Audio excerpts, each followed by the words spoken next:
अस्सलाम वालेकुम दोस्तों, आज की ताज़ा अपडेट के साथ मैं हूं अब्दुल गफ्फार। आपसे रिक्वेस्ट करूंगा अगर आप हमारे चैनल पे नए हो तो सबसे पहले हमारे चैनल को सब्सक्राइब कर दें। अब चलते हैं आज की ताज़ा अपडेट की तरफ। भारत की परेशानी में मज़ीद इजाफा। अब इस खबर की तफसील।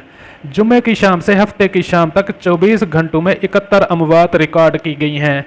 इनमें महाराष्ट्र में 26, गुजरात में 22, मध्य प्रदेश में 8, राजस्थान में 4, कर्नाटक में 2, दिल्ली और उत्तर प्रदेश में 2-2 और बिहार, हरियाणा, पंजाब, तमिलनाडु में एक एक शख्स की मौत वाक़ई हुई है। मुल्क में गुज़श्ता 24 घंटों में 2411 नए केसेस भी सामने आए हैं। ये अब तक एक दिन में सबसे ज़्यादा नए केसेस रिकॉर्ड किए गए हैं। मुल्क में अब तक 1223 लोगों की मौत भी हो चुकी है।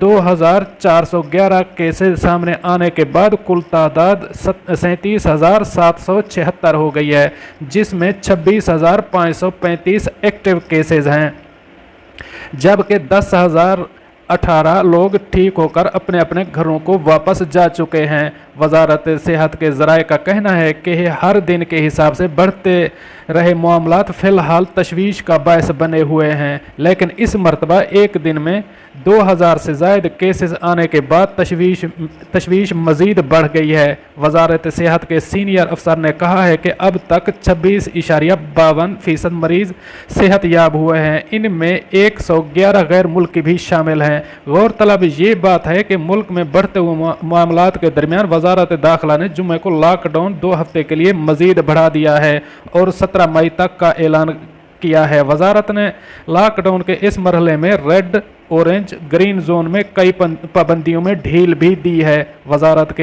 एक तर्जमान ने कहा है कि ग्रीन ऑरेंज जोन में ई कॉमर्स कंपनियों के जरिए गैर ज़रूरी सामानों की खरीदो फरोख्त पर पाबंदी नहीं होगी।